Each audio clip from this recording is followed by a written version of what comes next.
అస్సలాముఅలైకుం అందరికీ నమస్కారం. మీరు చూస్తున్నది TD news KNR.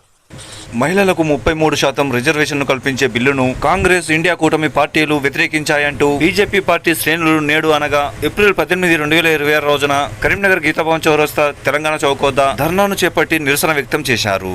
Congress, India కూటమి పార్టీలపై బీజేపీ పార్టీ మహిళా నాయకురాలతో పాటుగా ఆ పార్టీ నాయకులు వ్యతిరేక నినాదాలు చేస్తూ ధ్వజమెత్తారు.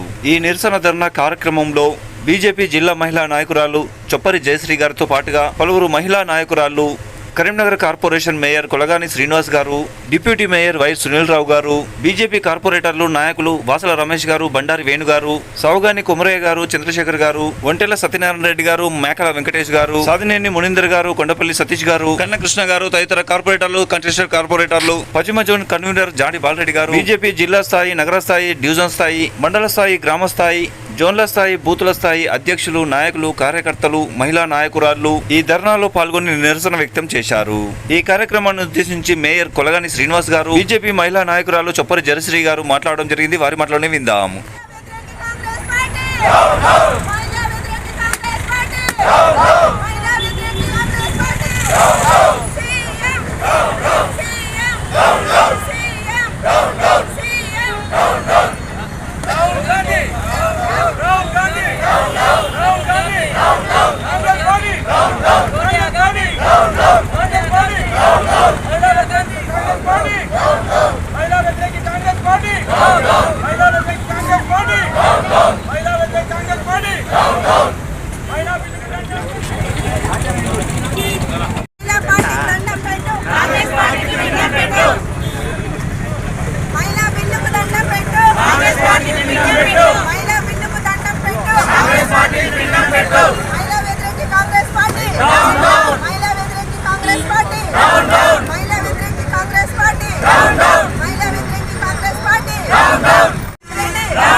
మహిళలకు 33% రిజర్వేషన్ కల్పించాలని ప్రధానమంత్రి నరేంద్ర మోడీ గారు పార్లమెంట్లో బిల్లు ప్రవేశపెట్టడం జరిగింది. 131 రాజ్యాంగ సవరణ ద్వారా ఏదైతే నిన్న మహిళలకు ఒక చరిత్రక రోజుగా నిన్న ప్రవేశపెట్టిన బిల్లును ప్రతిపక్షాలైనటువంటి కాంగ్రెస్ కానీ దాని మిత్రపక్షాలు కానీ అడ్డుకోవడం, ఇది నిన్న చరిత్రలో నిన్న చీకటి రోజుగా మేము వర్ణించడం జరుగుతుంది.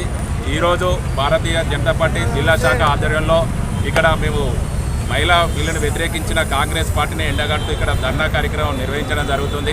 తప్పకుండా దేశంలో ఉన్న ప్రతి మహిళను గౌరవించాల్సిన బాధ్యత ఉన్నది అందరిపైన. అలాంటి ప్రతిపక్షాలు నిన్న మహిళలకు 33% రిజర్వేషన్ను కల్పించిన బిల్లును వీగిపోయేటట్టు చేసిన ప్రతిపక్షాలు మరొకసారి మహిళా వ్యతిరేక పార్టీగా కాంగ్రెస్ అవతరించింది. నిజ స్వరూపం బయటపడడం జరిగింది.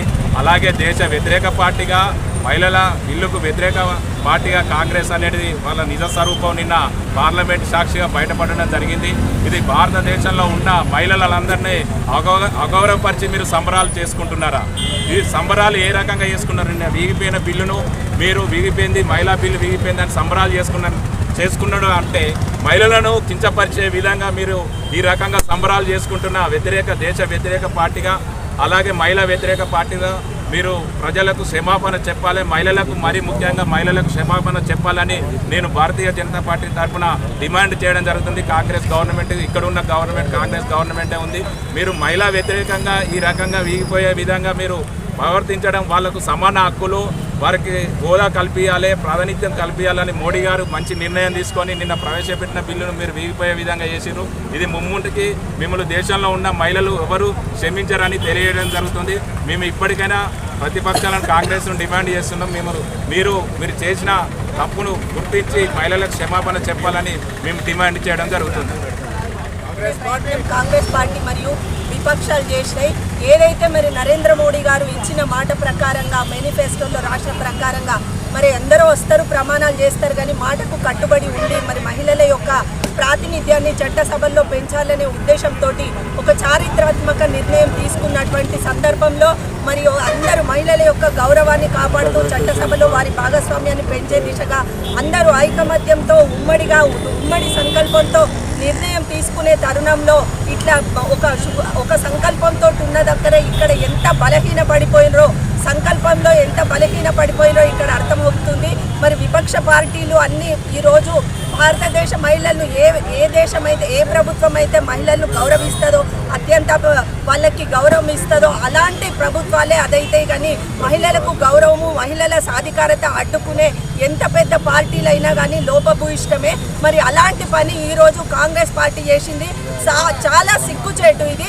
మేము గత 2 రోజుల నుంచి బిల్ పాస్ అవుతుందని చెప్పేసి అనేక దేశవ్యాప్తంగా మహిళలు ఎంతో ఉత్సాహంతో అంటే గ్రామీణ మహిళలకు పేదవారికి అందరూ కూడా కొందరికే పరిమితమైన ఈ రాజకీయాలు ఈ బిల్లుతోటి అందరికీ కూడా ఒక అవకాశం వస్తుందని ఎదురు చూసినటువంటి తరుణంలో ఇలా బెడిసికొట్టడం అనేది చాలా సిగ్గుచేటు. భారతదేశ మహిళలు చూస్తున్నారు, ప్రజలు చూస్తున్నారు. కాంగ్రెస్ పార్టీని ఎన్నటికీ క్షమించబోరు. వాళ్ళు చరిత్రహీనులుగా నిలిచిపోతారు. కానీ ఇప్పటితో వీళ్ళది అది సఫలీకృతమైందని మాత్రం అనుకుంటే తప్పు. నరేంద్ర మోడీ గారు చాలా కృతనిశ్చయంతో ఉన్నారు. రాబోయే రోజుల్లో దీన్ని మరొక్కసారి బిల్ పాస్ చేసి దీన్ని ఖచ్చితంగా అమలయ్యేలా చూస్తారు. చాలా పెద్ద త్రిపుల్ తలాక్ లాంటి పెద్ద నిర్ణయాలు చాలా సంవత్సరాలుగా అక్కడ పెండింగ్లో ఉన్నటువంటి దీర్ఘకాలికమైన పెండింగ్లో ఉన్నటువంటి వాటికే నిర్ణయాలు తీసుకున్నారు. ఇది కూడా ఖచ్చితంగా వారు మహిళలకు 33 రిజర్వేషన్ ఎలాగైనా చేపించి మళ్ళీ ఖచ్చితంగా పాస్ చేయించే అవకాశం ఉంది. ఈ ఒక్కదాంతో మేము సాధించినామని కాంగ్రెస్ పార్టీ విర్రవీగితే మాత్రం అది వాళ్ళకి కొద్ది రోజుల కలనే. ఇది ఎప్పుడు కూడా నిజంగా దేశ ప్రజలు మహిళలందరూ కూడా ఈరోజు పార్టీలకు అతీతంగా ఈ బిల్లుని గుర్తించారు, సంబరపడినరు. మరి ఈ చర్యతోటి మహిళలందరూ కూడా పార్టీలకు అతీతంగా కాంగ్రెస్ను విపక్షాలను చీకొడుతున్నాయి. మరి ఇంత చీకొట్టి ఇప్పటికీ కూడా మేము భారతీయ జనతా పార్టీ నుంచి పెద్ద ఎత్తున నిరసన కార్యక్రమాలు చేసి ప్రజల లోపలికి తీసుకుపోతాము. ఏ విధంగా కాంగ్రెస్ మహిళల గౌరవాన్ని అడ్డుకున్నదని చెప్పేసి మేము ప్రజల లోపలికి తీసుకుపోతాం. కాంగ్రెస్ పార్టీని చీకొట్టే రోజులు ప్రజలు తిరస్కరించే రోజులు ఎంతో దగ్గరలో ఉన్నాయని తెలియజేస్తున్నాం. ఈ కార్యక్రమాన్ని మీకు సమర్పించిన వారు ఆల్ ఫోర్స్ విద్యా సంస్థలు, పారమిత స్కూల్స్, ఎస్విజేసి విద్యా సంస్థలు, శ్రీ చైతన్య ఇన్స్టిట్యూషన్స్, తేజస్ కళాశాల and defence academy, Paradise schools, Saint George international schools, Maner schools, Oxford schools, Bansal classes junior college Karimnagar and atom classes tuitions and coaching centre housing చౌరస్తా కరీంనగర్. టీడీ న్యూస్ के नार प्लीज सब्सक्राइब. अस्सलाम वालेकुम, नमस्कारम, ధన్యవాదాలు.